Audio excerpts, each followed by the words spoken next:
Primeira leitura, Atos capítulo 1, versículo de 1 a 3, que diz assim: Escrevi o primeiro livro, ó Teófilo, relatando todas as coisas que Jesus começou a fazer e a ensinar, até ao dia em que, depois de haver dado o mandamento, por intermédio do Espírito Santo aos apóstolos que escolhera, foi elevado às alturas. A estes também, depois de ter padecido, se apresentou também, a estes também, depois de ter padecido, se apresentou vivo, com muitas provas incontestáveis, aparecendo-lhes durante 40 dias e falando das coisas concernentes ao reino de Deus. Amém? Capítulo 1, ou capítulo 2, a partir do versículo 16 em diante. Mas o que ocorre é o que foi dito por intermédio do profeta Joel. E acontecerá nos últimos dias, diz o Senhor, que derramarei do meu espírito sobre toda a carne. Vossos filhos e vossas filhas profetizarão, vossos jovens terão visões e sonharão vossos velhos. Até sobre os meus servos e sobre as minhas servas derramarei do meu espírito naqueles dias e profetizarão. Agora, ainda no capítulo 2, a partir do versículo 42 até o final, que diz assim: E perseveravam na doutrina dos apóstolos e na comunhão, no partir do pão e nas orações. Em cada alma havia temor, e muitos prodígios e sinais eram feitos por intermédio dos apóstolos. Todos os que creram estavam juntos e tinham tudo em comum. Vendiam as suas propriedades e bens, distribuindo o produto entre todos, à medida que alguém tinha necessidade. Diariamente perseveravam unânimes no templo, partiam pão de casa em casa e tomavam as suas refeições com alegria e singeleza de coração, louvando a Deus e contando com a simpatia de todo o povo. Enquanto isso, acrescentava-lhes o Senhor, dia a dia, os que iam sendo salvos. Amém, queridos? Amados, interessante, o livro de Atos é um livro que narra os primeiros anos da igreja de Jesus Cristo, após a sua morte e ressurreição. É um livro interessante e extremamente importante no que diz respeito a nos apresentar em termos os princípios de uma igreja saudável, os princípios de uma igreja que, no sentido geral, coletivamente, ali sendo conduzida pelos apóstolos, era uma igreja que começou certa, ou começou corretamente o seu andar. Portanto, vale a pena nós olharmos para este livro, sobretudo para os primeiros capítulos, para podermos olhar com bastante atenção, de vários ângulos, esta igreja, essa primeira igreja que nasceu em Jerusalém. O fato é que antes não havia ainda a igreja de Jesus Cristo, e depois nós sabemos que a partir do 2º século em diante, a igreja ela entra num processo muito rápido de degradação e de apostasia, e nos leva até os dias de hoje. Mas é interessante nós olharmos, porque nós precisamos, se não restaurarmos, pelo menos nós cultivarmos no coração o desejo de sermos igreja de Jesus Cristo, não somente no aspecto judicial, ou ainda que seja orgânico, mas não somente porque Cristo nos fez igreja sua, mas sobretudo porque, sendo nós igreja, possamos nós viver como igreja. Possamos não somente termos uma preocupação individual quanto à vida cristã. É verdade que nós temos uma preocupação com a vida cristã, inclusive por muito tempo, nós enfatizamos com muita ênfase, né, a questão dos cristãos vencedores.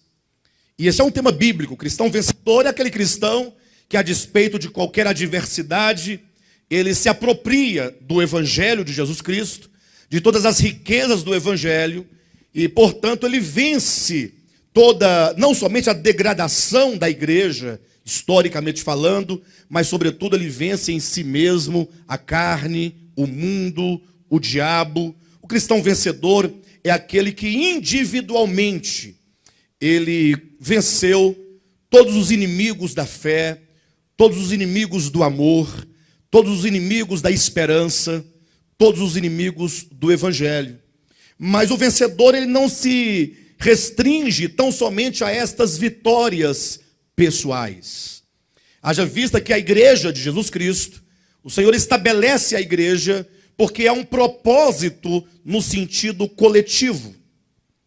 Porque se não fosse o aspecto coletivo e a importância do coletivo na vida do indivíduo, o Senhor não teria estabelecido a sua igreja, não teria anunciado a chegada da sua igreja enquanto um grupo de pessoas, coletivamente falando, que se reúnem em determinado lugar e que vivem harmoniosamente o evangelho e sempre na busca de serem edificados a partir dos relacionamentos, a partir dos laços, a partir da prática de todos os mandamentos de mutualidade, como aqueles que dizem: amai-vos uns aos outros, levai as cargas uns dos outros, suportai-vos uns aos outros. Todos os mandamentos que falam de reciprocidade, eles são possíveis, sobretudo e sobremodo, na vida prática da igreja de Jesus Cristo. Então, o cristão vencedor, ele não é um ermitão que simplesmente vive isolado de todos e é capaz de vencer os seus próprios problemas pessoais. Na verdade, os cristãos individuais, eles sempre precisarão do coletivo para que a sua alma, para que o seu ego sejam tratados, para que as suas convicções sejam tratadas, para que as suas razões sejam tratadas. Eu quero, portanto, convidar a todos a olharem comigo brevemente esses 2 primeiros capítulos de Atos dos Apóstolos, e não podemos olvidar o fato de que essa igreja, ela começa a ser gerada a partir do momento em que Cristo Jesus, ele começa a trazer para si, ainda antes da sua morte, pessoas para compor o seu ministério. Quem é Jesus, afinal? Jesus é o próprio Deus encarnado, é a vida encarnada, e que agora, numa imanência pessoal, encontra-se Deus como homem, andando entre os homens e se relacionando com homens. E às vezes os líderes religiosos, os líderes cristãos, de uma maneira geral, eles sofrem muito com esse trato com as pessoas. Quem aqui já teve a oportunidade de liderar uma igreja, ou liderar um grupo familiar, ou liderar qualquer coisa nesse sentido espiritual, sabe da dificuldade que se tem de lidar com muitas pessoas, com muitas mentes, com muitos corações, lidar com os erros das pessoas, lidar com os seus próprios erros, porque quando se vive em comunidade, os erros acabam se tornando de todos, né? Porque nós acabamos participando de maneira muito direta da vida das pessoas. Agora está ali o próprio Deus encarnado, o próprio Deus como homem, vivendo humanamente entre os homens e trazendo homens para junto de si. E esses homens que foram trazidos, e essas mulheres também, que foram ganhas e trazidas para junto de Cristo, seriam a base desta primeira igreja aqui em Jerusalém, em Atos capítulo 1 e Atos capítulo 2, e os capítulos seguintes, sobretudo essa igreja de Jerusalém. Agora, quando Cristo olhe para si pessoas, interessante que o único critério com o qual ele escolhe essas pessoas é o chamamento. O chamamento, como nós sabemos, fala de um aspecto da obra de Deus, que ele chama pessoas para o cumprimento da sua obra, para o cumprimento do seu serviço. E sabemos que esse chamamento, ele parte de uma escolha divina, chamada predestinação, que vem já de uma eleição, e essa eleição vem de um amor eletivo, tão somente o amor eletivo. Portanto, podemos dizer que o único critério de fato e de verdade que Cristo se utiliza para chamar essas pessoas é o amor. Ele chama Pedro, não porque Pedro fosse a melhor pessoa do mundo de então, não porque Pedro fosse um homem que não tivesse problemas de alma, não tivesse problemas espirituais, de compreensão, de entendimento, de carne. Não, Pedro não era, como alguns pensam, né? Eles falam, né? São Pedro, né? O Santo Pedro, como se porventura ele fosse uma pessoa já pronta e já perfeita por ocasião do seu chamamento. Não foi assim. Nós sabemos pela história descrita nos evangelhos, todas as deficiências, né? Ou as deficiências possíveis que foram registradas acerca de Pedro. Um homem extremamente fraco, embora desse a impressão de ser um homem forte. Um homem que de tão fraco chegou a negar o maior amor que ele tinha no seu coração, veio a negar a Cristo por 3 vezes, por medo e por covardia. Imagine nós naquele tempo, olhássemos para Pedro, Pedro, você, né, é uma pessoa muito covarde. Depois de caminhar 3 anos e meio com Cristo, e você simplesmente, diante de uma empregada, de uma pessoa que nem ao menos tinha nenhum tipo de autoridade, e você falar para essa pessoa, e asseverar para essa pessoa, e chegar a espraguejar dizendo, eu não conheço esse homem chamado Jesus, eu não tenho nada com ele. E olha que Pedro amava profundamente a Cristo. O amor de Pedro por Jesus Cristo era um amor sincero, era um amor verdadeiro. Pedro era um servo de Deus legítimo. Ele prestava a Deus um serviço legítimo, embora cheio de falhas. Mas a grande questão é que quando Cristo o chamou, o Senhor o chamou porque o amou a despeito de todas as suas fraquezas, de todas as suas dificuldades. O mesmo aconteceu quando o Senhor chamou Pedro, ou melhor, chamou João, chamou Tiago, os chamados filhos do trovão, homens violentos, de uma índole violenta, homens que para partir para o tapa era pouca coisa. Está lá na reunião da igreja, daqui a pouco está lá pegando pelo cabelo, dando tapa, murro, chute, dando banda. Homens de estupim curto. E as irmãs que compunham a igreja, imagina, tinha a irmã Madalena, Maria Madalena, uma mulher de quem o Senhor havia expulsado 7 demônios. Era a irmã endemoniada. Pessoas que vieram de vidas pregressas, bastante conturbadas, muitas vezes pecaminosas, como no caso de Mateus, cobrador de impostos, homem de usura. Imagine então que o Senhor foi chamando pessoas de todo tipo, de toda sorte, com seus mais variados defeitos, problemas, todos estes para ouvirem o Evangelho, crerem no Evangelho e então formarem a primeira igreja de Jesus Cristo na terra, para ser o testemunho do Senhor. Eu fico imaginando se qualquer um de nós estivéssemos à época, Jesus pedisse a nós um conselho.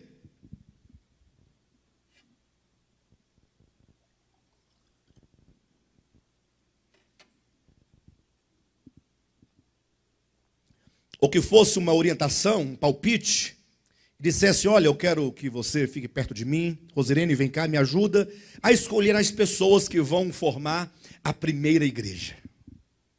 Se fosse você, a quem Cristo te chamasse, para você ajudá-lo na orientação com respeito às pessoas. Eu pergunto, será que vocês falariam para Cristo, olha, Senhor, escolhe o Alexandre? Ou será que você diria, escolhe o Jailson, Senhor, escolhe a Sílvia, a Lourdinha? Você diria, escolhe o Josué, o Márcio, a Rosirene? Qual seria o nosso critério para a formação desta primeira igreja de Jesus Cristo? Interessante que até Judas, ele foi escolhido. E ele, no ministério de Cristo, ele teve um cargo de muita importância, um cargo de confiança, inclusive. Judas era o tesoureiro do ministério de Cristo. E não é porque Cristo era inocente, né? Sabe de nada inocente. Ele sabia exatamente quem era Judas. Jesus sabia dos corações dos homens. Mas lá estava Judas no ministério de Cristo. É certo que também Jesus sabia, evidentemente, que ele haveria de traí-lo e não estaria na primeira igreja em Jerusalém. Ora, mas Jerusalém estava também Ananias e Safira. Ou seja, a base ou o que motivou a Cristo para chamar pessoas e trazê-las para formar essa primeira igreja era simplesmente o amor eletivo. A base de todo relacionamento. Certamente Cristo tinha plena certeza e convicção, e ele sabia o poder do evangelho. Ele sabia que a igreja não estaria pronta no primeiro momento. Ele sabia que a igreja precisaria de caminhar muito, andar muito, para que ela pudesse não somente se estruturando humanamente falando, mas sobretudo que a igreja ela provaria o poder do evangelho ao longo da sua história, e o poder do evangelho haveria como haverá de transformar a todos os que foram chamados por Cristo. No último dia, todos nós estaremos diante de Cristo. No último dia, João ele teve a graça de ter tido a visão acerca da igreja na eternidade. E quando João viu a igreja na eternidade, ele recebeu simbolicamente a visão de uma grande cidade, chamada Cidade Santa, a Nova Jerusalém, cujos materiais que a formam era o ouro transparente, as pedras preciosas e a pérola. Ou seja, ele viu a igreja no estágio final de plena glorificação. Como que dizia ou dissesse, vejam o poder do evangelho. Como que ele transformou a todos e nenhum dos chamados deixou de ser transformado. Eu estou dizendo isso porque nós, muitas vezes, costumamos olhar a igreja por um prisma meramente humano, pessoal, não raras vezes egoísta. E aí nós vemos e olhamos para a igreja de Cristo e pensamos, não tem jeito. Não tem esperança para essa igreja. Nós olhamos os erros dos pastores, os erros dos obreiros, olhamos os erros das irmãs, os erros dos irmãos, raramente olhamos os nossos próprios erros. Quase isso não ocorre. Costumamos ver os erros de todos e, sobretudo, aqueles que estão à frente, estão dirigindo, estão ensinando.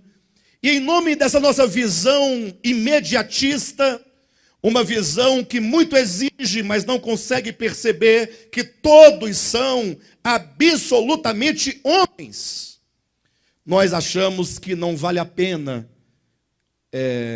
doarmos o nosso tempo, achamos que não vale a pena doarmos o nosso coração, doarmos o nosso serviço, doarmos os nossos dons e talentos para uma igreja que, aos meus olhos, não funciona. Mas isso é olhar com olhos meramente humanos e deixar de olhar com os olhos divinos. Quando Jesus Cristo chamou a Pedro, André, João, Tiago, Mateus, Bartolomeu, e ele foi chamando, quando ele chamou Maria Madalena, e quando ele foi chamando pessoas e mais pessoas, essas pessoas todas tinham defeitos, tinham problemas profundos, difíceis de serem resolvidos, problemas que não se resolvem com um sermão, tampouco com um conselho, mas Cristo olhava com os olhos proféticos, como quem já via todos aqueles em estágio final de glorificados. Jesus Cristo acreditava não simplesmente naquelas pessoas, mas ele acreditava no Pai, ele acreditava na obra santificadora do Espírito Santo, ele acreditava no poder do Evangelho. E então Jesus Cristo, depois de ter chamado, nós sabemos como foi conturbado os últimos dias de Cristo aqui na terra, uma vez que, quando os discípulos estavam bem empolgados, quando toda aquela multidão, aqueles discípulos mais próximos, eles pensavam, bem, agora chegou o momento que Jesus Cristo vai implantar o seu reino. Eles tinham uma expectativa terrena acerca do reino de Deus. Eles pensavam o reino de Deus como nós muitas vezes pensamos, inclusive. Pensamos num reino de natureza humana. Ainda que nós pensemos eventualmente que possa haver um ou outro milagre, uma situação diferente, mas sempre pensamos que Jesus virá, vai se assentar num trono, que será feito por um artífice, por um ourives, sei lá, e um trono de ouro, em Jerusalém, e eles assentado lá no trono, lá em Jerusalém, sentado, com um cetro na mão, dizendo, Juraci, vai lá e cumpre essa ordem, fulano, vai lá e cumpre essa ordem. Os judeus tinham uma ideia de que o reino de Deus seria uma mera imposição pela força e pelo poder sobre as pessoas. Até porque a Escritura, na sua pedagogia, vai usar alguns elementos, alguns símbolos, como por exemplo em Apocalipse capítulo 2, usa a figura do cetro de ferro e de despedaçar potes de barro com cetro de ferro. Ou seja, como que Cristo, por ele ser todo poderoso, usará agora a força para definir a paz exterior, para definir os relacionamentos exteriores, e se esquecem que Cristo disse tão claramente que o reino de Deus, ele não vem com visível aparência. Em outras palavras, não vem o reino de Deus como vocês conhecem o reino dos homens, com um trono, com um cetro, com uma coroa na cabeça, com súditos à sua disposição para prender aqueles que não se submetem a ele. Mas ele diz, o reino de Deus, ele está dentro de vós. É um reino que nos governa interiormente, que governa a nossa alma, o nosso coração, a nossa mente. É certo que Cristo virá e ele estabelecerá o seu reino, mas não podemos reduzir a ideia de reino de Deus como sendo simplesmente um lugar geográfico onde ele se encontrará sentado e de lá mandando as ordens para o mundo inteiro. O fato então é que Cristo, quando então ele diz para os seus discípulos, por ocasião da última Páscoa, ele falou assim, olha, a minha alma está profundamente angustiada até a hora da morte. Os discípulos começaram a ficar um pouco, a princípio, um pouco desconfiados de Cristo. Desconfiança essa que ia se transformando numa certa desilusão, um desconforto, uma tristeza, uma angústia, porque eles pensavam, ora, por que Cristo está assim, com esse semblante descaído? Por que ele está dizendo, a minha alma está profundamente triste até a hora da morte? A que morte ele está se referindo? Ele não vai estabelecer o trono dele sobre a terra?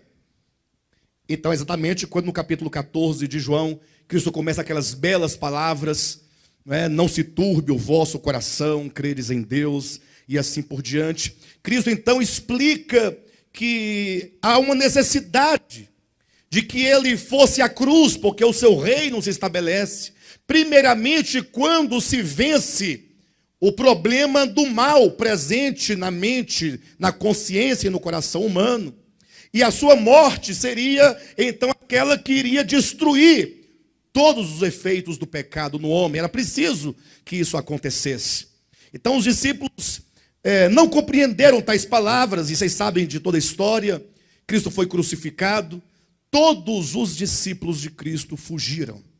Diz a Bíblia em João capítulo 19, que ficaram ali próximo ou ao pé da cruz, somente João, o discípulo do amor, Maria, a mãe de Jesus, e salvo engano, mais umas 2 Marias, e algumas mulheres que ficaram ali próximas de Jesus, mas todos os seus discípulos o abandonaram numa profunda decepção. Se nós estivéssemos lá, talvez também teríamos fugido. Porque se o nosso Senhor, se o nosso Mestre, se o nosso Messias, aquele em quem nós confiamos, ele foi preso e ele está sendo insultado dessa maneira, então imagine o que farão conosco. Cristo foi crucificado e Cristo foi sepultado. Imagina agora esses discípulos reunidos durante todo o sábado, conversando entre si, talvez contando suas desilusões, a sua decepção. Puxa vida, e eu que acreditei tanto, que agora seria o momento, pensávamos que ele era de fato o Messias, porque por tudo que ele fez, ninguém nunca fez o que ele fez, mas agora ele morreu e está sepultado. E nós deixamos casas, deixamos famílias, deixamos nossos trabalhos, e agora é voltar para casa, com aquela cara de tacho, como dizem os nordestinos, e encarar a realidade, tocar a vida.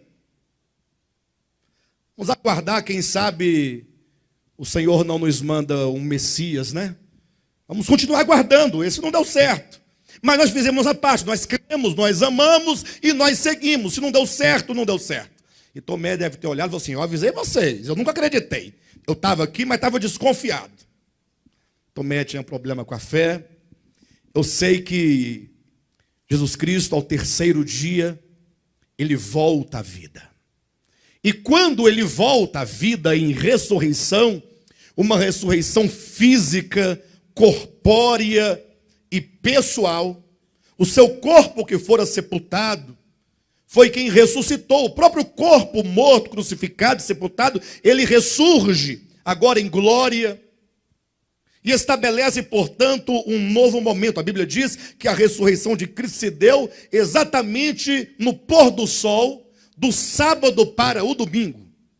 Eu sei que a tradição, ou alguns estudiosos compreendem pela Escritura, que Cristo teria ressuscitado na manhã ou na madrugada do domingo, por volta de 5 da manhã, 5h45, 5h14, alguma coisa nesse sentido, assim antes do sol nascer.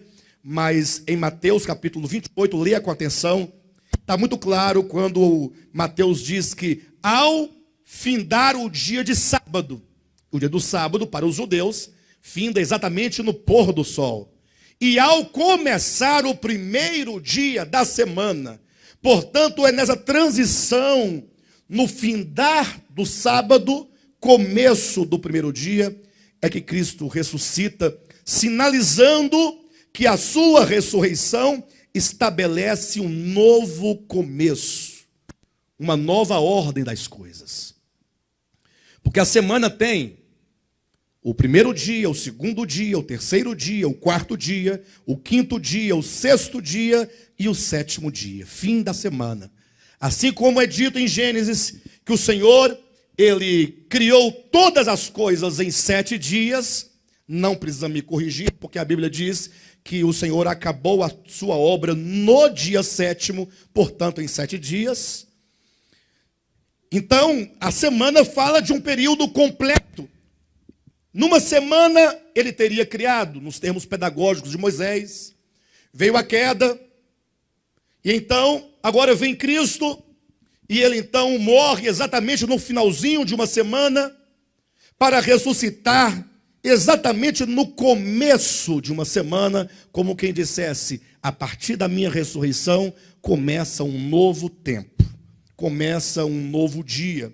Assim como a Páscoa dos judeus, em Êxodo capítulo 12, estabeleceu também um novo começo, quando Deus disse: olha, este ano vos será o primeiro ano para vocês, porque estabelece um novo começo. A redenção de Cristo, ela presume a salvação e a redenção de homens perdidos, e uma vez resgatados do pecado e do poder do pecado, agora o Senhor estabelece um novo começo, um começo agora que vai nos levar para a grande consumação que é a Nova Jerusalém. Quando Cristo ressuscita, portanto, ele aparece para algumas mulheres, depois aparece para Pedro, para João, e ele vai aparecendo para as pessoas. Diz a Bíblia que ele aparecia basicamente todos os domingos. Se bem que a Bíblia não diz categoricamente isso, mas às vezes que é registrado na Escritura as aparições de Cristo, nessas vezes é dito que Cristo apareceu no primeiro dia da semana. Depois é dito que no outro primeiro dia da semana ele apareceu novamente. E assim ele foi aparecendo, ora para um grupo pequeno de discípulos, ora para um grupo maior de discípulos, ora para as mulheres, ora apenas para 2 de seus discípulos. Mas o que nós sabemos pelo livro de Atos dos Apóstolos é que o Senhor ele ficou 40 dias aqui na terra, antes da sua ascensão definitiva ao Pai, antes de ele retornar definitivamente para o Pai, enquanto homem ressuscitado. Diz a Bíblia que ele ficou 40 dias aqui na terra, falando com seus discípulos, instruindo seus discípulos acerca da igreja, acerca do reino dos céus. Neste ponto eu quero apresentar 3 aspectos muito importantes sobre a igreja, e partindo de um princípio, uma vez que a Escritura nos fala que Deus é trino, e também a Escritura nos fala que o homem é tripartido, ou que Deus seria o Pai, o Filho e o Espírito Santo, o homem composto de corpo, alma e espírito, e isso sem gerar uma tricotomia absoluta. Em que sentido eu digo isso? No sentido de que, embora eu seja corpo e alma e espírito, eu sou um ser integral. Eu não posso desintegrar o meu ser, dizendo, não, isso é problema do meu corpo. Eu não tenho nada a ver com isso. Eu sou pura alma. Ou meu espírito falar, não, isso é problema da alma. O que importa é que eu já estou amalgamado à vida. Não. A Bíblia fala de espírito humano, de corpo humano, de alma humana, apenas para falar de aspectos do ser do homem, que é um ser integral. Você é apenas um, você não é 3. Embora você seja composto de espírito, alma e corpo, que a Bíblia faz inclusive questão de fazer as devidas distinções, mas não para você viver uma esquizofrenia, mas para você viver uma vida absoluta, uma vida integral, sabendo discernir o que é material, o que é psíquico, o que é espiritual. Deus, semelhantemente, é trino. E por mais que a Bíblia não use a palavra trino, nem trindade, nem triuno, mas ela vai dizer acerca do Pai, acerca do Filho, acerca do Espírito Santo, ainda que em toda ela, Antigo e Novo Testamento, insista em declarar categoricamente que Deus é apenas um. Não há 2 deuses, nem 3 deuses, Deus é apenas um, não há outro. Sempre que a Bíblia fala em termos de número, vai colocar que Deus é absolutamente um, portanto Deus também é um ser integral. Eu digo isso porque há uma tendência, quando se transfere esses princípios, no caso, para a igreja. A igreja também, para que ela tenha uma saúde espiritual, uma vida espiritual estável, ela precisa também de 3 aspectos muito importantes. E talvez por falta de um entendimento nosso, nós costumamos viver uma esquizofrenia do âmbito do entendimento acerca da igreja e muitas vezes desprezamos alguns dos aspectos que se referem à igreja de Cristo, dividindo a igreja como se fosse possível fazer tal divisão. Eu digo isso porque eu ouço, não raras vezes, mas pessoas dizendo assim, olha, eu não congrego. E não preciso de congregar. Aí eu pergunto, por qual motivo? A pessoa responde, porque eu sou igreja. Imagine, eu sou igreja. Ora, se eu sou igreja, então eu não preciso da igreja, porque se cada um é igreja, cada um vive a sua própria igreja. Essa é uma teoria que me parece que à luz da Escritura não funciona muito bem, porque não era esse o entendimento que tinham os apóstolos, ou que tinha Jesus Cristo, e que está aqui tal entendimento registrado em todo o Novo Testamento, sobretudo no livro de Atos dos Apóstolos. E o primeiro aspecto que eu quero mostrar para os irmãos, que é a base e que é o fundamento da igreja.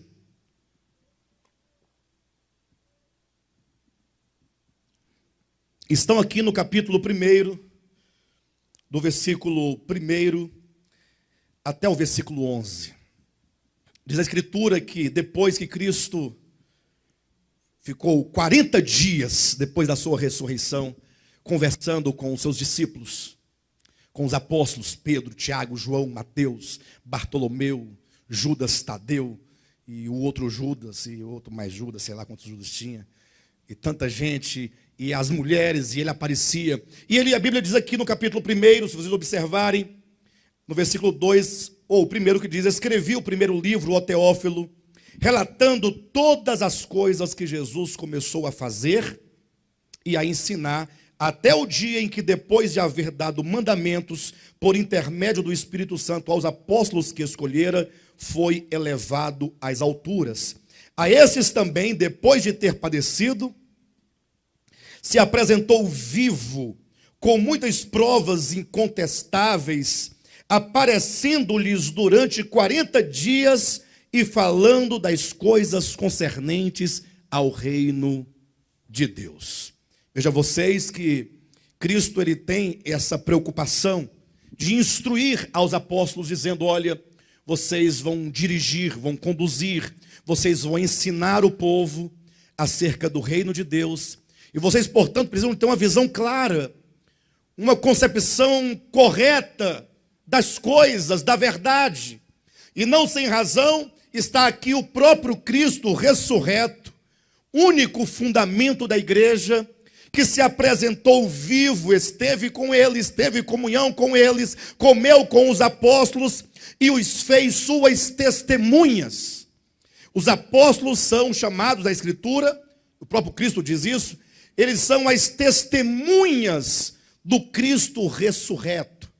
A igreja vai surgir na história não como um grupo de pessoas que simplesmente inventaram uma doutrina ou acreditaram em alguma coisa, mas parte do princípio da revelação. Ou seja, os apóstolos, eles não somente conviveram com Cristo durante a sua experiência na terra, mas eles estiveram com ele na sua morte e estiveram com ele na sua ressurreição.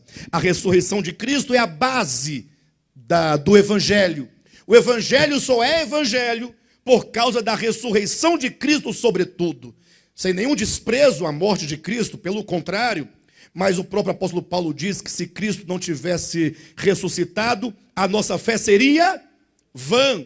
E, portanto, a igreja ela começa a partir de um testemunho pessoal, em que os apóstolos que estiveram com Cristo na sua vida terrena e na sua morte, agora estiveram com ele na sua ressurreição, conversando com ele, ouvindo, sendo instruídos por ele, comendo com ele, tendo comunhão com ele, sendo preparados por ele para a grande obra que eles haveriam de realizar sobre a terra, que é a pregação do evangelho. Agora imagine vocês, todos os apóstolos sendo instruídos, e chega o momento que Cristo falou: olha, chegou o momento, eu tenho que retornar para o meu Pai, e eu preciso ir e tomar posse de um reino, e vocês precisam ficar aqui. Fico imaginando que os apóstolos naquele momento deveriam ter pensado: puxa, Cristo poderia ficar conosco, porque imagina uma igreja tendo o próprio Cristo ressurreto presente de forma corpórea. Não que ele não estivesse presente em espírito, mas imagine Cristo sendo o pastor da igreja de Jerusalém. Olha, pregando aos domingos, partindo pão, orando pelos enfermos, aconselhando os casais, orientando os jovens. Mas não, Cristo diz: eu tenho que ir ao Pai, e eu preciso tomar posse do reino. E talvez os discípulos pensassem: puxa, seria bom se ele nos levasse com ele, porque nós estaríamos com ele completamente resguardados, protegidos, livres do mundo. Mas não, Cristo simplesmente confia uma obra à mão de pessoas tão humanas quanto a mim e a você. Cristo constitui homens para serem os seus enviados, para que eles sejam os portadores da verdade. E não somente que eles recebam a verdade para si mesmos no coração, mas para que eles sejam homens enviados, sejam apóstolos, apóstolo quer dizer enviado, para levarem essa boa notícia, este evangelho a outras pessoas. E Cristo havia advertido da seguinte maneira: olha, de quem vocês perdoarem os pecados serão perdoados. E se vocês não perdoarem, não serão perdoados. Daí surgiu a ideia de que o Papa, que teria o poder, né, de perdoar ou não o pecado dos homens, mas o contexto de João capítulo 20, a partir do versículo 22, é muito claro, quando diz que Jesus falou assim: olha, assim como o Pai me enviou, eu também vos envio. Ou seja, a ideia ali é que os apóstolos estavam com a palavra da reconciliação, e quando eles saíssem, portanto, levando essa palavra de reconciliação a todos os homens, eles levavam o perdão de Deus. Não é que eles haveriam de perdoar ou não perdoar, mas eles poderiam reter, no sentido de se tornarem negligentes de levar ao mundo a palavra da reconciliação. Olha a responsabilidade. Mas Cristo diz: olha, mas vocês, eu sei que vocês já receberam as instruções, vocês já receberam o evangelho, compreenderam, receberam para si, receberam o despertamento do espírito interior, mas vocês vão precisar de mais uma coisa. Vocês precisarão de receberem o Espírito Santo derramado sobre vocês, porque ele será para vocês o poder para que vocês se tornem efetivamente as minhas testemunhas. Versículo 8 diz: mas recebereis poder ao descer sobre vós o Espírito Santo, e sereis minhas testemunhas, tanto em Jerusalém, como na Judeia, em Samaria, até aos confins da terra. O que significa que para o cumprimento de tal tarefa, de levar essa palavra, eles precisariam de ser impulsionados pelo Espírito de Deus. Ou seja, não é possível que nenhum deles, nenhum de nós, e nenhum homem em qualquer época da história possa, de alguma maneira, em maior ou menor escala, realizar a obra de Deus, no sentido de realizar a vontade de Deus em relação aos homens, se não forem movidos por um poder interior. E nesse sentido, eu confesso aos irmãos que é urgente que a igreja do século 21, ela receba um despertamento, e ela receba um reavivamento, para que ela retome a sua tarefa de ser coluna e baluarte da verdade. Alguém diria: pastor, mas você está dizendo que nós precisamos de um novo Pentecostes? Eu diria: não. O Pentecostes é só um. Nós já vivemos na era pentecostal no sentido próprio das Escrituras, não no sentido do segmento do século 20. Mas esse despertamento, muitas vezes, é esperado pelas pessoas como um grande derramamento de poder exterior. Porque eles pensam bem, assim como foi aqui em Atos capítulo 2, segue-se que o Espírito tem que entrar nesse lugar, nós devemos ver coisas e pousar sobre nós, e temos que falar em línguas estranhas. Bem, quanto a isso, já há mais de um século, pelo menos no Brasil, nós temos visto pessoas supostamente receberem tal manifestação exterior de poder, mas isso não os faz, de fato e de verdade, pessoas preparadas e prontas para serem testemunhas, ou que seja para pregar o evangelho e levar adiante a obra de Cristo. Os apóstolos eram apenas os representantes legais e imediatos da igreja, mas a unção que desceu sobre os apóstolos em Atos 2, depois em Atos capítulo 8, sobre os samaritanos, depois em Atos capítulo 10, sobre os prosélitos, e então em Atos capítulo 19, sobre os gentios, é o poder que está sobre toda a igreja. O que significa que a igreja, ao longo de toda a sua história, ela tem um papel de experimentar a verdade, de ser coluna da verdade, baluarte da verdade e testemunha dessa verdade. Mas não pense você que esse reavivamento que nós tanto precisamos enquanto igreja seja uma mera manifestação de poder. Daqui a pouco vão dar sugestão, pastor, vamos fazer uma vigília, né? Vamos trazer aqui um cavaquinho, um pandeiro, tocar uns corinhos de fogo, para ver se os irmãos se esquentam, se animam, começar a cantar um corinho de fogo. Como é? Me lembra um aí. Esse do Homem de Branco eu não conheço.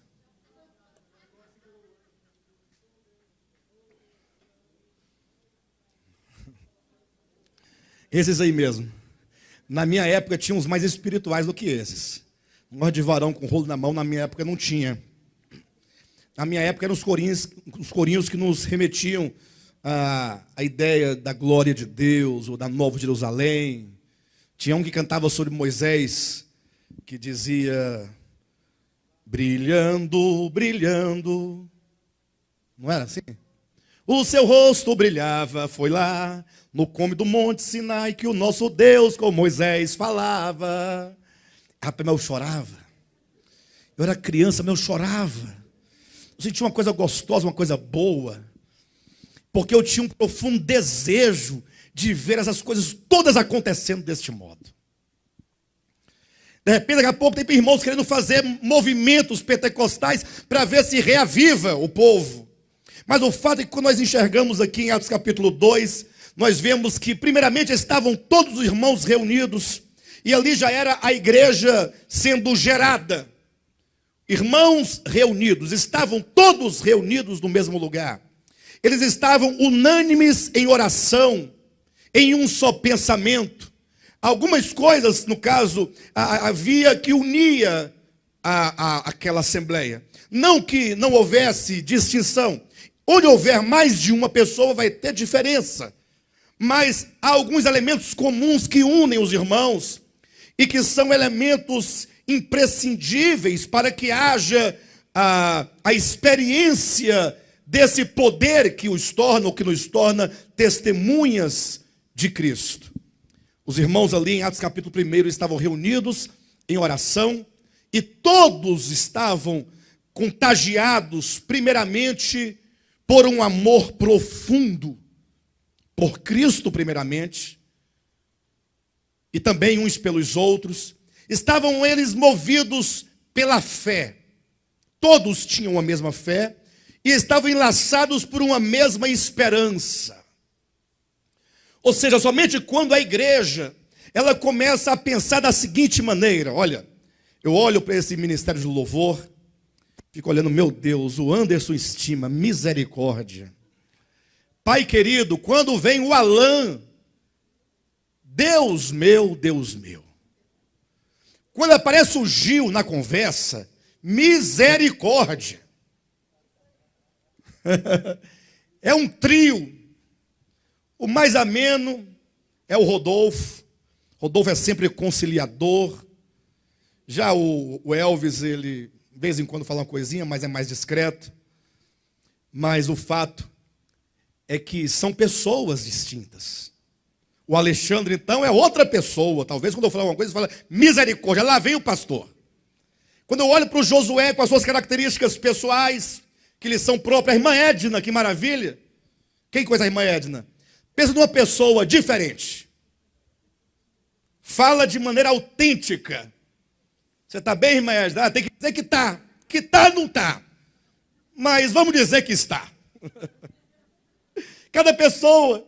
Então nós não pensamos jamais num tipo de unidade de pessoas ou de corações em que não haja nenhum tipo de distinção, que deixamos de ser nós mesmos. Não, mas deve haver elementos que nos tornam um. E o tripé da vida cristã, os três principais elementos são a fé, a esperança e o amor. Tudo começa daqui. Se houver no coração a fé, a esperança e o amor, certamente todas as coisas serão superadas. E agora, reunidos os irmãos, diz a Bíblia, e aí vem a descrição do Pentecostes, e é muito bonito, porque é dito que estando eles reunidos no mesmo lugar, ouviu-se um som, um ruído, como de um vento impetuoso, encheu o ambiente, e é dito que apareceram línguas, como que de fogo, línguas com aparência de fogo, e que pousou uma sobre a cabeça de cada um deles. Aí nós temos aqui pelo menos 3 pontos importantes. Primeiro, porque a palavra língua, usada aqui em Atos capítulo 2, é o termo glossa, que quer dizer idioma. Mas quando diz que eram línguas como que de fogo, já traz uma ideia de labareda. Labaredas que desciam do céu. Daqui a pouco nós vamos dizer, irmãos, vamos orar para ver se a gente consegue ver as labaredas descendo. Mas não é por aí, entenda. Sempre que Deus trabalha em relação aos homens, Ele vai usar de uma linguagem pedagógica para nos ensinar coisas profundas. Imagine vocês que essas línguas, essas glossas, esses idiomas, eles desceram como fogo, não na boca de cada um deles, mas desceram na cabeça, desceram no entendimento, porque é exatamente na mente e na consciência que se opera todos os reavivamentos. Quando há uma mudança, uma disposição que é colocada, que diferencia, que te faz compreender a vontade de Deus, o Evangelho de Deus, e agora entrando em você como um fogo, te leva simplesmente a falar. Mas não é falar qualquer coisa. Capítulo 2, versículo 11, diz que eles falavam as grandezas de Deus, falavam o Evangelho. E portanto nós temos aqui no primeiro momento, essas testemunhas, cheias do Espírito Santo, que agora se põem a testemunhar. Então primeiro, a igreja ela precisa dessa base das testemunhas. Alguém vai dizer, pastor, mas as testemunhas são os apóstolos, e não nós. Mas calma, o último item vai nos levar, eu serei breve, a entender como que nós somos convidados à comunhão daqueles que testemunharam. Mas o fato é que a igreja, ela começa com essa base das testemunhas, que é a visão, que é a revelação, que é aqueles que recebem no entendimento, as línguas, os idiomas, como que mudando a sua maneira de pensar e de compreender, e o expõe agora a falar o Evangelho. Aí segue-se o testemunho, e o testemunho nada mais é do que a própria pregação do Evangelho. A igreja não foi chamada, ou você não foi chamado para constituir igreja tão somente para você receber para si o Evangelho. Alguns até pensam, entendem o nosso ministério como sendo uma escola. A escola você vai, você passa ali pelo primário, né? As séries iniciais, ensino fundamental, ensino médio, mal faz uma faculdade e fala, agora encerrei, não preciso mais voltar à escola. Ou seja, muitos vêm para cá para aprender. Aprende algumas coisas, algumas doutrinas, algum conhecimento. Aí quando pensam assim, agora esses irmãos não têm mais nada para me oferecer, porque eu já aprendi tudo com eles. Eu fui, enchi eles de perguntas, todo tipo de pergunta, obtive as respostas, agora eu estou completo. Como se porventura a igreja fosse algo descartável. Mas não. Nós fomos chamados para primeiramente recebermos, sermos edificados, sermos santificados, recebermos o Evangelho para dentro de nós e agora nos colocarmos a serviço do reino de Deus. É isso que está em 1 Pedro capítulo 2, quando o apóstolo Pedro diz que nós somos um reino de sacerdotes, nação santa, povo eleito de Deus, chamados para proclamarmos as virtudes daquele que nos tirou das trevas para a sua maravilhosa luz. Ou seja, nós somos chamados para experimentar o Evangelho e para sermos uma extensão, enquanto corpo de Cristo, um apêndice, uma mão que leva esse Evangelho até outras pessoas, para que elas provem e experimentem o mesmo que nós também temos recebido e temos provado. De maneira então que esse testemunho deve ser o serviço da igreja. A igreja não tem outro serviço em relação aos homens, senão falar o Evangelho. ensinar o evangelho, e isso se faz das mais diversas maneiras possíveis. Seja você um pregador, seja você um apóstolo, seja você um evangelista, ou seja você alguém que, por entender o evangelho, por absorver o evangelho, onde você está, você pode testemunhar, você pode falar do evangelho, você pode conversar com uma pessoa, no seu trabalho, na sua casa, nos seus vizinhos, onde você estiver, você pode compartilhar esta verdade. E então nós vemos que a igreja do Senhor, tão logo ela recebe do céu essas línguas no entendimento, que ela sofre um reavivamento profundo, porque agora ela está contagiada por um mover do espírito interior, que os move simplesmente a pregar e anunciar o evangelho, e sobretudo a viverem em comunhão. Leia comigo Atos dos Apóstolos, capítulo 2. Vamos ler aqui os versículos 42 em diante. Diz assim, sobre a igreja, depois que eles pregaram, primeiro sermão pregado por Pedro, 3.000 almas aproximadamente se converteram e foram batizadas. E no 42 começa agora uma descrição que precisa de ser desejada por nós. Lógico que talvez não com toda essa ênfase das coisas materiais, nesse modo como aqui está, mas no mesmo princípio. Diz assim, e perseveravam. Olha que palavra, irmãos. E perseveravam. Há uma necessidade profunda de perseverança. O quanto que nós somos tendenciosos a não perseverar. Somos levados pelas dificuldades, somos levados pelos empecilhos da vida, pelas circunstâncias. Quantas vezes não passa no nosso coração, às vezes um desejo de parar, de não continuar. Perseverança é algo extremamente importante para a vida cristã. E perseveravam. Em que eles perseveravam? Na doutrina dos apóstolos. Há uma necessidade de nós nos apegarmos com mais firmeza, como diz o escritor aos Hebreus, às verdades ouvidas, às verdades anunciadas, pregadas e ensinadas por Jesus Cristo e por seus apóstolos. Essa fé objetiva. É importante que nós venhamos a definir as nossas vidas, definir o nosso viver, definir as nossas relações a partir da verdade que nos foi legada por Jesus Cristo e por seus apóstolos. São verdades que nos sustentam, porque se você perder de vista as verdades ensinadas e anunciadas, o ensinamento apostólico, você fica como um barco sem direção. Tudo vai perdendo sentido. Você passa a viver para si mesmo sem nenhuma razão de fato e de verdade, porque perdendo-se a perseverança, vai-se também a esperança. Não sei quantos aqui já passaram por momentos de perder essa perseverança. De por mais que você lá no fundo do coração creia, mas você desiludido, decepcionado, diz assim, não, eu vou ficar vivendo a minha vidinha aqui mesmo, meu trabalho, para minha família.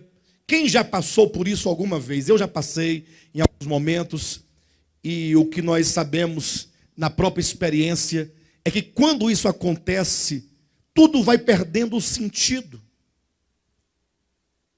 Porque agora nós vivemos para trabalhar, para comer, para o dia, para o nosso momento, e deixamos de ter uma esperança, e deixamos de aguardar com expectativa. Nós sabemos que Cristo voltará, mas nós ficamos vivendo sempre o presente momento.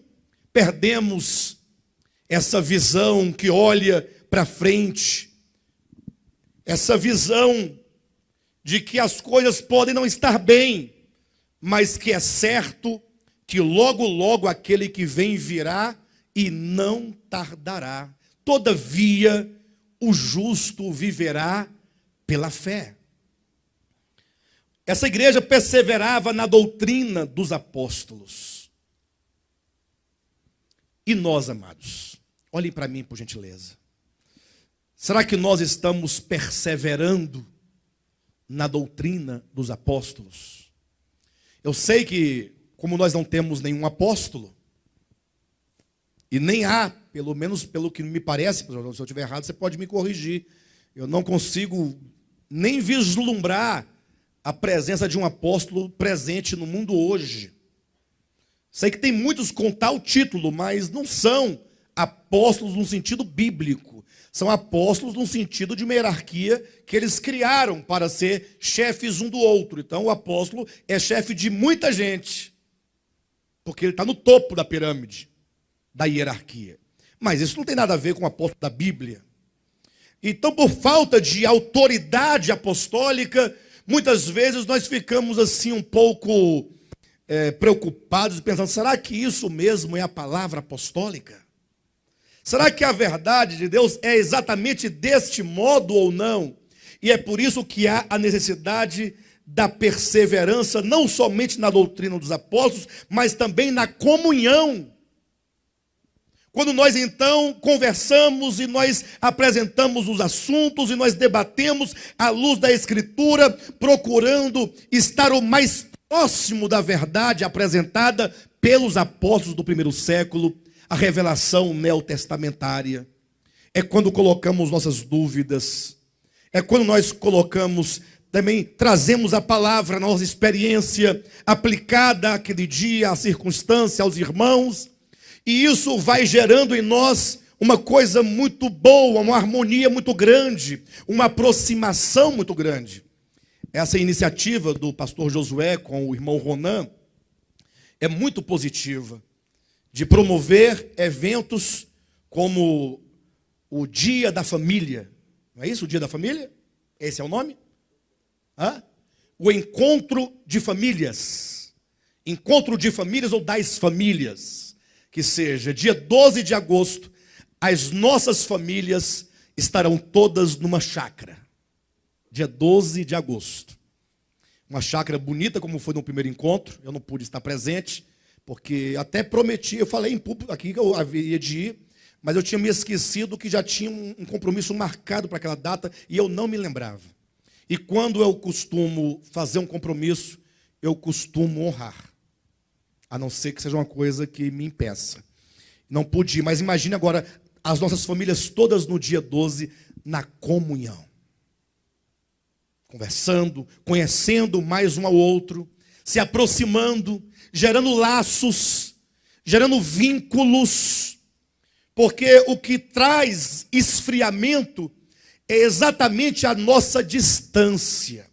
Quanto mais distante nós ficamos, mais frio nos tornamos nas nossas relações. Quanto mais próximos, mais sentimos o outro, sentimos o problema do outro, sentimos a dor do outro, somos contagiados com a alegria do outro, somos abençoados pela presença do outro.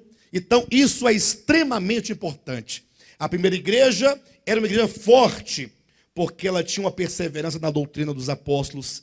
Ela perseverava na comunhão, o que diz mais? No partir do pão e nas orações. Vejam que eles estavam sempre o quê? Reunidos. Há uma necessidade de congregar, estar unidos e reunidos, juntos, compartilhando. E vem o versículo 43 que muito me admira. Em cada alma havia temor. E eu me entristeço, porque nós, crentes do século 21, não raras vezes e não poucas pessoas, nós perdemos o temor.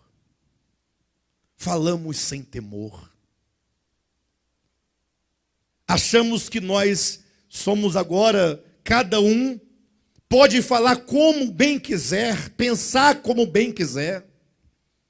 E nos falta o temor, temor a Deus, temor à palavra, temor aos irmãos. Ou seja, quando fazer ou falar ou proceder, sempre tem alguma coisa que nos fala, bem, eu devo fazer sim, e como eu devo fazer, qual é a melhor maneira de proceder, para não ferir, para não machucar, para não danificar, para não gerar prejuízos. A igreja do primeiro século, ela tinha perseverança na doutrina dos apóstolos, na comunhão, no partir do pão e nas orações. Não tenho certeza se esse partir do pão se refere ao que fizemos hoje, ou se refere ao partir do pão, partilhar o pão, as refeições. Eu acho, no meu entendimento, que esse partir do pão seja uma referência ao partir do pão mesmo. Partir do pão. Pão material. E não simplesmente numa mera reunião de partir do pão. Se bem que talvez essa dúvida minha e de muitos seja pelo fato de que a igreja do tempo presente, ela não pratica o partir do pão como os cristãos do primeiro século faziam. Hoje nós vemos aqui, cada um pega um pedacinho de pão pequenininho, toma um golinzinho de suco de uva, né? Nem Del Valle, é uma outra marca, né? No tempo de Cristo, não, eles faziam refeições. Cada um levava uma travessa de comida, eles estavam juntos. Então, sempre que havia o partir do pão, havia o partir do pão, ou repartir do pão. Sempre que havia o partir do pão, havia o repartir do pão. Eles repartiam entre si o alimento. É dito que todos, em cada alma havia temor, e muitos prodígios e sinais eram feitos por intermédio dos apóstolos. Os apóstolos que tinham autoridade de Cristo para fazer milagres e prodígios como uma credencial apostólica, como diz o apóstolo Paulo. Em 44 fala, todos os que creram estavam juntos e tinham tudo em comum. E é isso que nós precisamos, de começar a desenvolver laços cada vez mais fortes uns com os outros, cada vez mais profundos. E o Josué também teve uma iniciativa muito boa de tornar a reunião de oração, de colocar um momento dentro da reunião de oração em que os irmãos possam ter esse contato, né, pastor Josué? Ainda tem? Continua tendo? Após a oração, tem um lanchinho, e os irmãos podem ali estar mais próximos, né? Assentados à mesa, no sentido simbólico, o lugar mais íntimo e mais próximo que pode existir, no caso, para uma família. Então, queridos, eu quero encorajar a igreja em nome de Jesus. Eu não consegui desenvolver os meus tópicos que eu queria, o tempo andou muito rápido, já são 9 horas, mas vamos começar a interceder.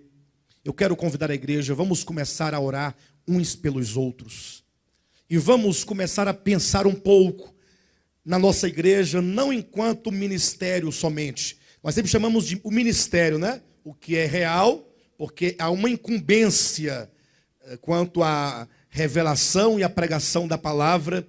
Mas vamos pensar agora também em igreja enquanto comunidade, enquanto família, em nome de Jesus. Tá bom? Convido o Ministério de Louvor para vir cantar uma canção bem bonita.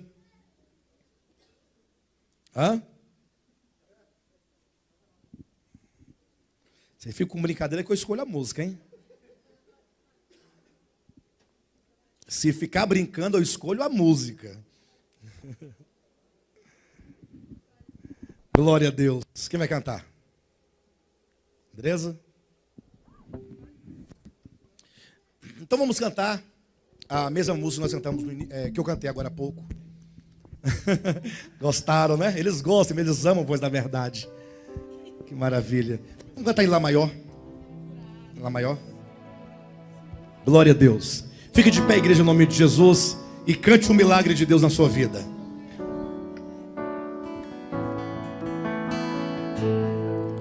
Nunca houve noite que pudesse impedir o nascer do sol e a esperança, e não há problema que possa impedir as mãos de Jesus para me ajudar. Nunca houve noite que pudesse impedir o nascer do sol e a esperança, e não há problema que possa impedir as mãos de Jesus me ajudar.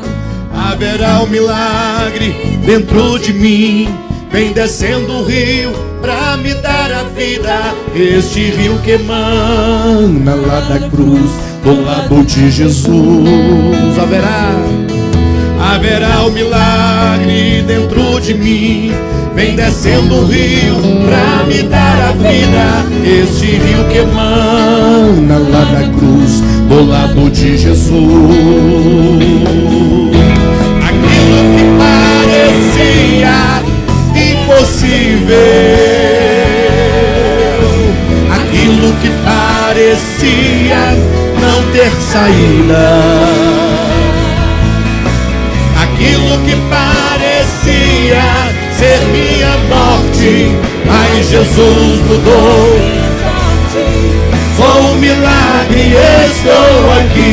Diga, usa-me, Senhor, usa-me. Sou o teu milagre, usa-me. Eu quero te servir. Usa-me, sou a tua imagem.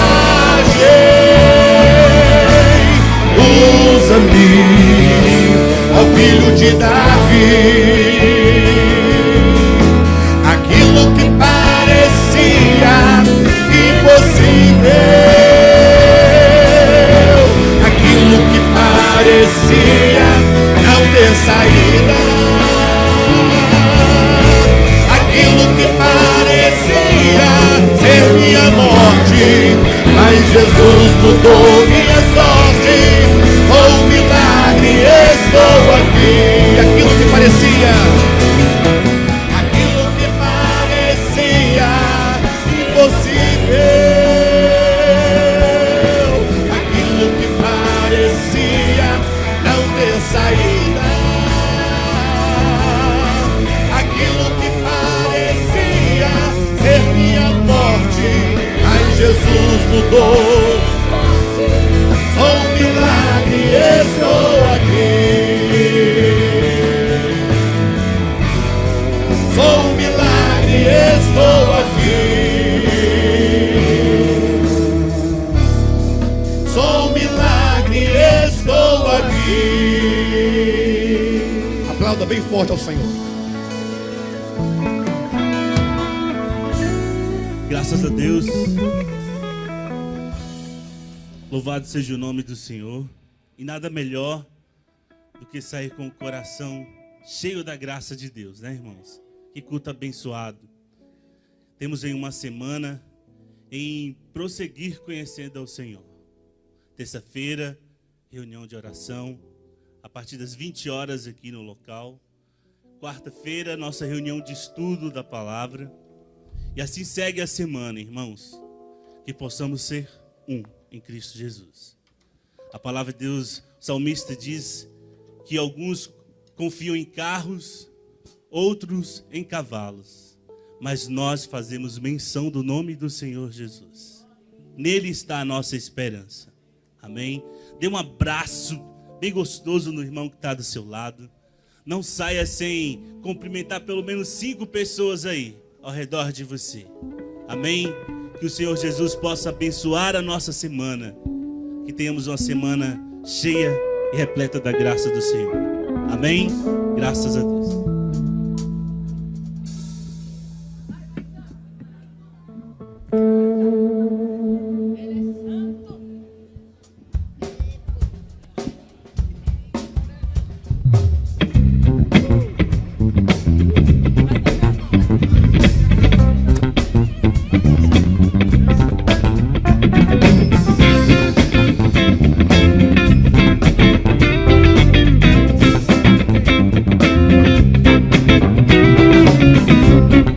Galera do louvor, saia,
Aleluia.